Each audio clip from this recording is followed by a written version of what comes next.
விக்கிரவாண்டி இடைத்தேர்தலுக்கு ஆயத்தமாகிக் கொண்டிருக்கின்ற விக்கிரவாண்டி வாக்காளர் பெருமக்களே, பெரியவர்களே, தாய்மார்களே, இளம் வாக்காளர்களே, புதிய வாக்காளர்களே, நடைபெறுகின்ற விக்கிரவாண்டி இடைத்தேர்தலில் தேசிய ஜனநாயக கூட்டணி சார்பில் பாட்டாளி மக்கள் கட்சியுடைய துணைத் தலைவர், மாநில துணைத் தலைவர் அன்பு சகோதரர் அண்ணன் சி அன்புமணி அவர்கள் மாம்பழம் சின்னத்தில் போட்டியிடுகிறார்கள்.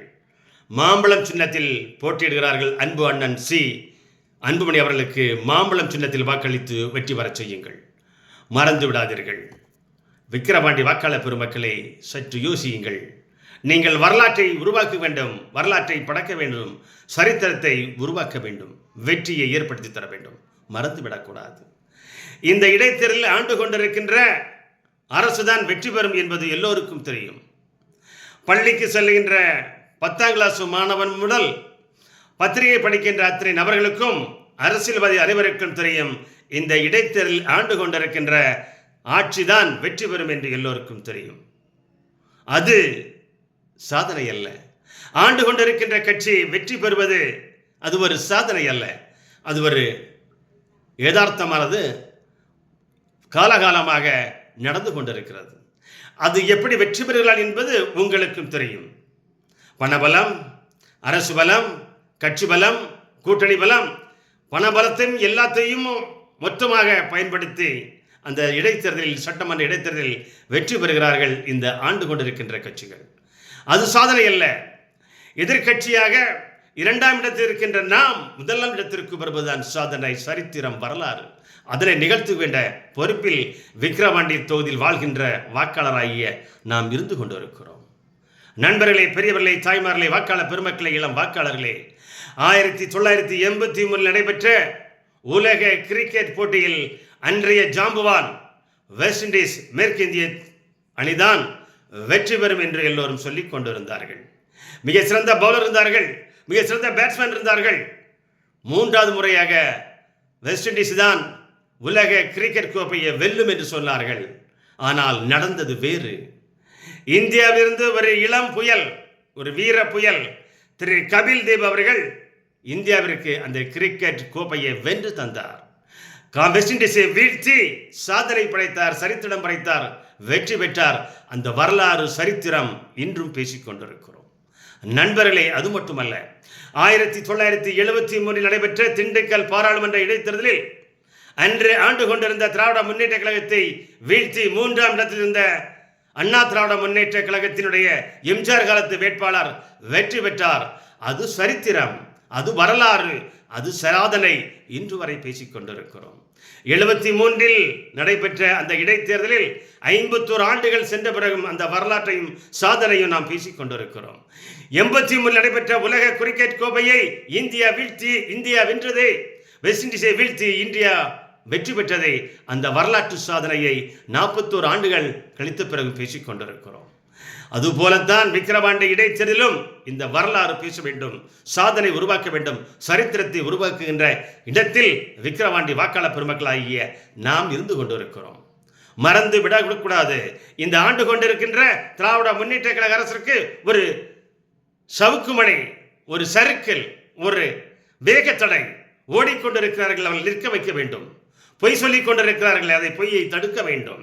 ஊழல் செய்து கொண்டிருக்கிறார்கள், அதை தடுக்க வேண்டும். நமக்குரிய இடைவெளிக்கை தராமல் ஓடிக்கொண்டிருக்கிறார்கள், பொய் சொல்லிக் கொண்டிருக்கிறார்கள், ஏமாற்றிக் கொண்டிருக்கிறார்கள். அவர்களுக்கு ஒரு தண்டனை கொடுக்க வேண்டும், அவர்கள் ஒரு எச்சரிக்கை கொடுக்க வேண்டும். அதற்குத்தான் இந்த விக்கிரவாண்டி இடைத்தேர்தல் இந்த காலகட்டத்தில் வந்திருக்கிறது. மறந்து விடக்கூடாது. பெரியவர்களே, தாய்மார்களே, நண்பர்களே, இந்த இடைத்தேர்தலில் அண்ணா திராவிட முன்னேற்ற கழகம் போட்டியிடுவதில்லை என்று புறக்கணித்துள்ளார்கள். இது தேசிய ஜனநாயக கூட்டணிக்கு ஒரு சாதகமான நிலைமை. அண்ணா திராவிட முன்னேற்ற கழகத்தை சேர்ந்தவர்கள் எல்லாம் யாருக்கு வாக்களிப்பார்கள்? அவர்கள் செத்தாலும் சூரியனுக்கு வாக்களிப்பதில்லை. அவர்களுடைய வாக்கு மாம்பழத்துக்குத்தான் வரும், தேசிய ஜனநாயக கூட்டணி தான் வரும். கண்டிப்பாக தேசிய ஜனநாயக கூட்டணி முதல் இடத்திற்கு வரும், வெற்றி பெறும். அதனை இந்த விக்கிரவாண்டி வாக்காளர் பெருமக்கள் அதனை நிரூபித்து காமிக்க வேண்டும். விக்கிரவாண்டி வாக்காளர் பெருமக்களே, நீங்கள் வீரமானவர்கள், விவேகமானவர்கள், புத்திசாலிகள், பாட்டாளி மக்கள் கட்சியைச் சேர்ந்தவர்கள். பாட்டாளி மக்கள், பாமர மக்கள் தினந்தோறும் கூலி வேலை செய்து வியர்வையை இரத்தமாக சிந்தி தினம் தினம் சம்பாதிக்கின்ற ஏழை எளிய மக்கள் வாழ்கின்ற இந்த விக்கிரவாண்டி சட்டமன்ற இடைத்தேர்தலில் நாம் ஆண்டு கொண்டிருக்கின்ற அரசுக்கு ஒரு பாடம் புகட்ட வேண்டும். நாம் ஒரு சாதனையை உருவாக்க வேண்டும். திராவிட முன்னேற்ற கழகத்தைச் சேர்ந்த 35 மந்திரிகள் விக்கிரவாண்டி இடைத்தேர்தலுக்கு வருவார்கள். அது மட்டுமல்ல, பெரியவர்களே, தாய்மார்களே, திராவிட முன்னேற்ற கழகத்தைச் சேர்ந்த 200 எம்எல்ஏக்கள் விக்கிரவாண்டி இடைத்தேர்தலுக்கு வருவார்கள். விக்கிரவாண்டி இடைத்தேர்தலுக்கு திராவிட முன்னேற்ற கழகத்தைச் சேர்ந்த 40 பாராளுமன்ற உறுப்பினர்களும் வருவார்கள். ஏன்? திராவிட முன்னேற்ற கழகத்தை கூட்டணி கட்சியைச் சேர்ந்த ஆயிரக்கணக்கான கவுன்சிலர்களும் இந்த இடைத்தேர்தலுக்கு வருவார்கள். கூட்டணி கட்சியைச் சேர்ந்த மாவட்ட தலைவர்கள், மாவட்ட செயலர் அனைவரும் இந்த விக்கிரவாண்டி இடைத்தேர்தலுக்கு வருவார்கள். எதற்கு வருவார்கள்? ஓட்டு வாங்குவதற்காகவா? நியாயமாக வேலை செய்வதற்காக? இல்லை, நமக்கு பணத்தை வாரி வழங்குவதற்காக, மட்டன் பிரியாணி தருவதற்காக, சிக்கன் பிரியாணி தருவதற்காக, வறுத்து தருவதற்காக, வறுவல் தருவதற்காக, முட்டையை தருவதற்காக வருவார்கள். பணத்தை தருவார்கள், சாராயத்தை ஊட்டுவார்கள், டாஸ்மார்க்கை ஊட்டுவார்கள், கொலுசுகளை கொடுப்பார்கள், வெள்ளிகளை கொடுப்பார்கள். ஏன்? அவர்கள் செய்த சாதனையை சொல்லி அவர்கள் வாக்கு கேட்க வருவதில்லை. நம்மளை பணம் கொடுத்து நம்முடைய மனதை, நம்முடைய இதயத்தை மாற்ற வருகிறார்கள். நாம் வீழ்ந்து விடக்கூடாது, நாம் சரிந்து விடக்கூடாது, நாம் திடமாக இருக்க வேண்டும், எழுந்து இருக்க வேண்டும், போர் குணம் உடைத்து இந்த விக்கிரவாண்டி இடைத்தேர்தலில் வெற்றி பெற்றாக வேண்டும் என்ற வீரத்தோடு முனைப்புடன் இன்னும் போராட வேண்டும். இந்த ஆண்டு கொண்டு இருக்கிற கட்சிக்கு ஒரு சவுக்குமணி, ஒரு சவுக்கடி கொடுக்க வேண்டும், ஒரு அபாயமணியை அடிக்க வேண்டும். ஓடிக்கொண்டிருக்கிறார்கள், பொய் சொல்லிக் கொண்டிருக்கிறார்கள், ஊழல் செய்து கொண்டிருக்கிறார்கள், நமக்கு தர வேண்டிய அந்த இடஒதுக்கீடை தராமல் ஏமாற்றிக் கொண்டிருக்கிறார்கள். நண்பர்களே, பெரியவர்களே, வாக்காளர் பெருமக்களே, 1987 நாம் ஒரு போராட்டத்தை முன்னெடுத்தோம். ஏழை எளிய மக்களாகிய எங்களுக்கு 20% இடஒதுக்கீடு கல்வியிலும் வேலை வாய்ப்பிலும் கொடு என்று போராடினோம். இதோ விக்கிரவாண்டி தொகுதியில் தான் நாம் போராடினோம்.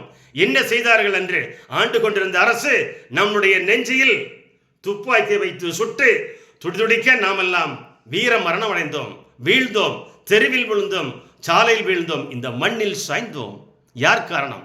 அன்று ஆண்டு கொண்டிருந்த அரசு. அவருடைய ஆத்மா இன்று ஓடிக்கொண்டிருக்கிறது. 7 பேர் கொல்லப்பட்டார்களே, 7 பேரை சுட்டுக் கொண்டார்களே, அவருடைய ஆத்மா இந்த விக்கிரவாண்டி சட்டமன்ற தொகுதியில் சுற்றி கொண்டு வருகிறது. அந்த ஆத்மாவிற்கு நாம் பதில் சொல்லியாக வேண்டும். நீங்கள் அளிக்கின்ற ஒவ்வொரு வாக்குகளும், நீங்கள் அளிக்கின்ற ஒவ்வொரு ஓட்டுகளும் மாம்பழம் சின்னத்தில் அளிக்கின்ற பட்சத்தில், வெற்றி பெறுகின்ற சின்ன பட்சத்தில் இந்த ஆவிகள், அந்த ஆத்மாக்கள், அந்த உயிரையை விட்ட, உயிரை துறந்த அந்த தியாகிகளுக்கு நாம் சமர்ப்பணம் செய்ய வேண்டாமா? போராடுங்கள். கிட்டத்தட்ட 87, 97, 7, 17, 27 கிட்டத்தட்ட 47 ஆண்டுகளாக இந்த ஆவி சுற்றி கொண்டிருக்கிறது. இந்த ஆத்மாவுக்கு நாம் பதில் சொல்ல வேண்டாமா? நண்பர்களை, பெரியவர்களை, வாக்காளர் பெருமக்களை, சாதனையை உருவாக்க வேண்டும். விக்கிரவாண்டியில் வாழ்கின்ற பெரியவர்கள் ஒரு வரலாற்றை ஏற்படுத்த வேண்டும், ஒரு சரித்திரத்தை உருவாக்க வேண்டும், ஒரு சாதனை ஏற்படுத்த வேண்டும், வெற்றியை ஏற்படுத்த வேண்டும். எப்படி 1983 திரு கபில் தேவ் அவர்கள் இந்தியாவினுடைய கோப்பையை வென்று கொடுத்து ஒரு சாதனையை உருவாக்கினாரோ, 1977 நடைபெற்ற திண்டுக்கல் பாராளுமன்ற இடைத்தேர்தலில் அன்றைய ஆண்டு கொண்டிருந்த அரசை வீழ்த்தி 3வது கட்சியாக இருந்த அண்ணா திராவிட முன்னேற்ற கழகம் வெற்றி பெற்று ஒரு சரித்திரத்தையும், ஒரு வரலாற்றையும், ஒரு சாதனையும் உருவாக்கியதோ, அந்த வரலாற்றையும் இந்த சாதனையும் 2024 நடைபெறுகின்ற விக்கிரவாண்டி இடைத்தேர்தலில் நாம் காமிக்க வேண்டாமா? நீங்கள் யோசிக்க வேண்டாமா? வரலாற்றை படைக்க இருக்கின்ற வாக்காளர் பெருமக்கள் நாம் விக்கிரவாண்டி தொகுதியில் நடைபெறுகின்ற இந்த வாக்குகளை, இந்த ஓட்டுகளை நம்முடைய வெற்றி வேட்பாளர் அன்பு சகோதரர் அண்ணன் சி அன்புமணி அவர்களுக்கு மாம்பழம் சின்னத்தில் வாக்களிக்க வேண்டும். மறந்து விடாதீர்கள். உங்களுடைய வேட்பாளராக ஐயா ராமதாஸ் அவர்களை நேரடியாக போட்டியிடுகிறார். அவருடைய நிழல் தான் சி அன்புமணி. மறந்து விடாதீர்கள். பாரதிய ஜனதாவுடைய மாநில தலைவர் திரு கே அண்ணாமலை IPS ஆசி பெற்ற, ஆதரவு பெற்ற வெற்றி வேட்பாளர் சி அன்புமணி. மறந்தும் இருந்து விடாதீர்கள். நம்முடைய பாரத பிரதமர் திரு நரேந்திர மோடியுடைய ஆசியும் அன்பையும் பெற்ற வெற்றி வேட்பாளர் சி அன்புமணி அவர்களுக்கு மாம்பழம் சின்னத்தில் வாக்களித்து வெற்றி பெற செய்யுங்கள். மறந்தும் இருந்து விடாதீர்கள்.